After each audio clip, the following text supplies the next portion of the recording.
Donc là, le 2024 a été encavé à partir du 5 octobre.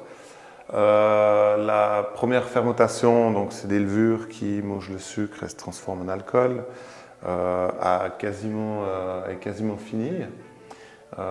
Donc là, c'est déjà du vin, mais du vin qui n'est pas fini. Là, on est en train de contrôler la température parce que on va déclencher la seconde fermentation, la fermentation malolactique, qui se déclenche autour des 19 degrés. Et une fois cette deuxième fermentation terminée, normalement en général aux alentours de Noël, on peut considérer que le raisin est arrivé à 20 en fait. Donc c'est du vin, mais qui ne sera pas encore stable. Donc il y aura encore une dernière opération qui consistera à stabiliser le vin avec le froid à partir du mois de janvier si tout va bien. Voilà.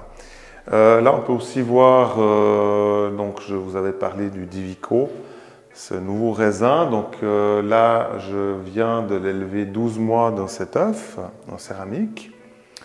Donc là je viens aussi de le sortir de l'œuf pour pouvoir le préparer pour la mise en bouteille. Donc l'œuf en céramique, résumé, c'est un récipient qui respire un petit peu comme la barrique. La céramique est un tout petit peu poreuse.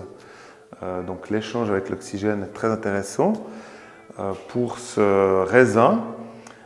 Et la forme ronde d'œuf va faire que le dépôt, ce qu'on appelle les lilles, vont toujours être en suspension parce qu'il y a toujours un mouvement à l'intérieur de la cuve en fait qui se fait.